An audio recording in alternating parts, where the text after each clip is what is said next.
สบายดีสวัสดีจ้าพ่อแม่พี่น้องยินดีต้อนรับเข้าสู่ส่องน้องตายสาวลาวคือเก่าเด้อมื้อนี้นะพี่น้องน้องตายสิพามาถามพ่อใหญ่หลายเนาะ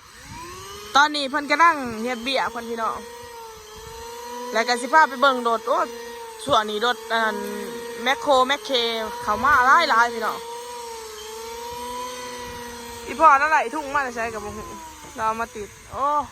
เอกลักษณ์ของความเป็นลาวภูมิใจกับการเป็นลาวนะพี่น้องสาวลาวเลยนี่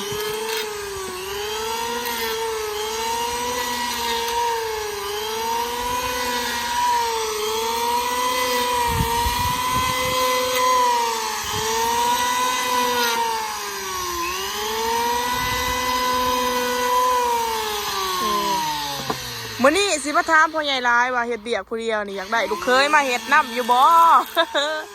เนาะพี่น้องพี่จ้าเพิ่นเนาะ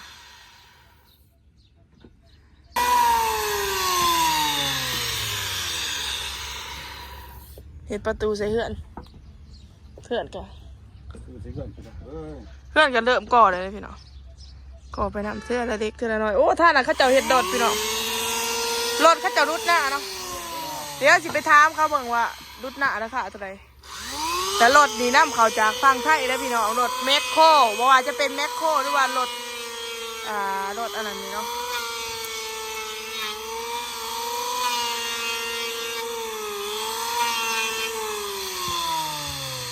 รถไผเห็นพอรถอันนั้นบ่พูดเอาเขามาถามเขามื้อนั้นบ่รถลุงเงินโอ้รถเงิน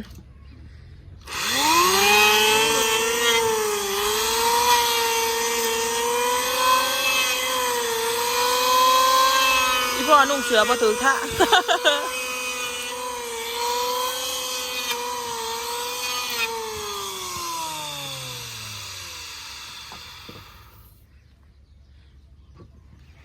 จะเก็บค่ายจะเก็บเอาสบายดีเลยที่พ่อนี่เพิ่นแค่เปียกเพิ่นเนาะสบายดีวันนี้สิมาถามเอานั่งก่อนนั่งก่อนโอ้ยนั่งจะได้สอบใหม่เลยนั่งก่อนบาทนึงนั่งมาได้จะได้จะมานั่งหมดได้สอบใหม่นั่งก่อนสิถามนี่ถามยังไงถามดูแล้วเฮ็ดเบียกคนเดียวนี่เมื่อยอยู่บ่วันนี้เมื่อยอยากไล่อยู่บ่ดูเคยฮะบ่เป็นยังคือว่าบ่อยากไล่เศร้าเลย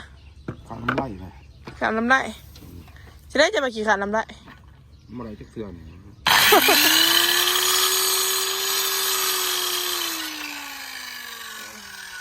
อันนี้สิเฮ็ดอีหยังขันประตูขันป้าตูโอ้ไหมนะพี่น้องเพิ่นเดือยใบนี่เห็นบ่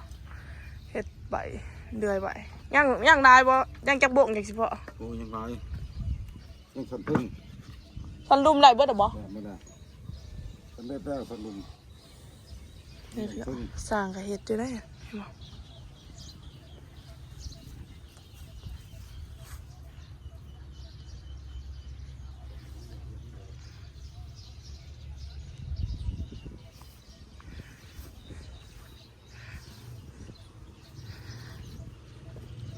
แล้วก็จะเป็นบรรยากา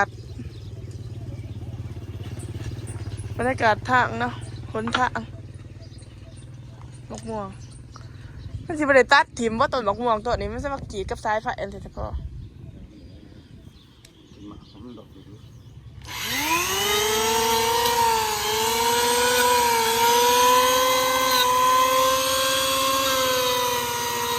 แบบเราบ่ได้ใส่ผ้าปิดปากเลยบ่ว่า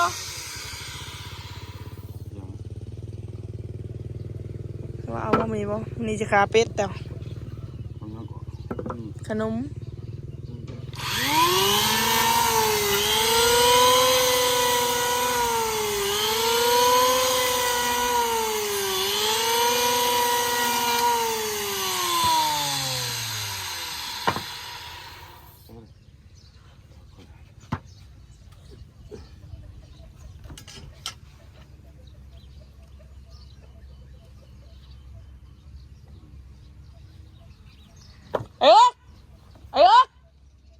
เป็ดมาเด้อ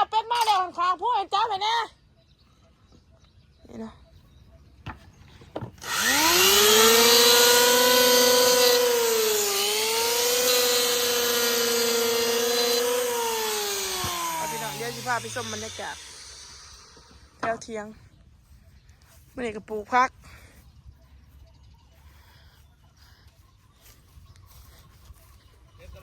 อันนี้ได้ค้างพูดค่ะเป็ดดำ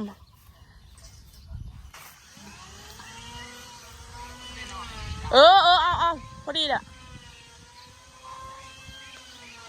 จับไปรถ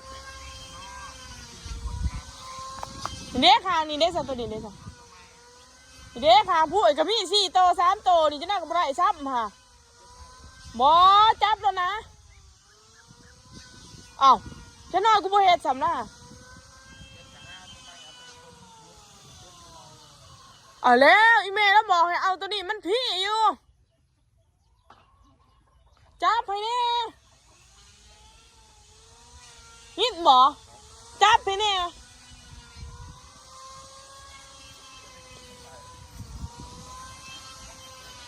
นี่ก็จะเป็นน้ำพักกำลังป่งพี่น้องผักชีลาวนี่ก็ต้นมะเขือแต่ว่าต้นมะเขือไทยเนาะของไทยเลยนี่จะเป็นกล้วยเนาะน้องตายครับไปอ่านคอมเมนต์เห็นพ่อแม่พี่น้องพุ่นบอกให้ตัดปีออกน้องตายก็ได้ตัดออกแต่ว่าอันพี่น้องนี่น้องสร้างพุ่นเฮ็ดเถื่อนอยู่นี่น้องตายบ่ฮู้ว่าหมากอีหยังใครฮู้คอมเมนต์บอกน้องตายแน่มันแม่นหมากกระเจี๊ยบอยู่บ่นี่พี่น้องหมากอีหยังนี่หมากบวบกับบ่แม่นมันคือเป็นเดียมแน่เลยวะอันนี้นี่ของพี่ชายเพิ่นฝากมาแต่ไทยก็ได้เอามาปลูกมันออกลูกแบบนี้มันออกลูกแบบนี้น้องใต้บ่ฮู้ว่าหมากอีหยัง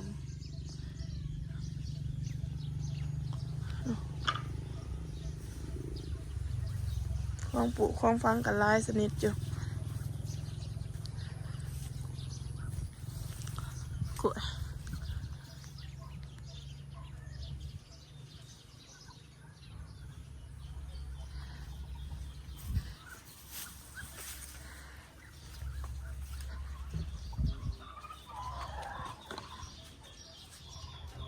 จับไปแน่อะไร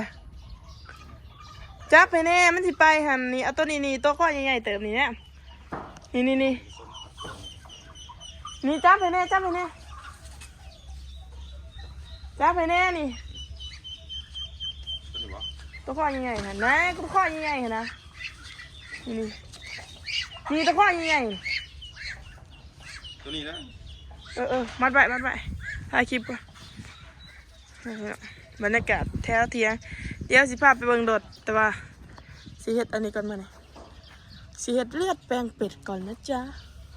สั่งสายมาอีฟอแล้วก็นี่เสร็จฝาไว้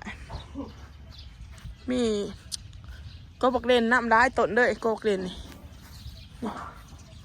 งามต้นมักเล่นเนาะนี่ต้นมักม่วงอันนี้ฟืนอันนี้สิเป็นฟืนเนาะ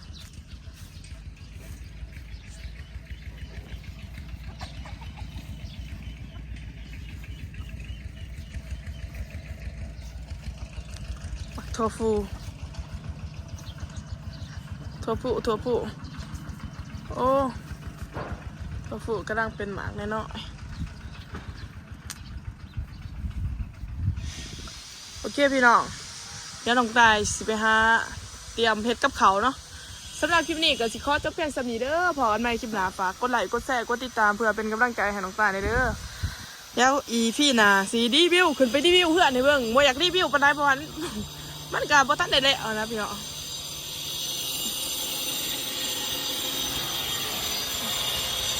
กำลังเห็ดเพื่อน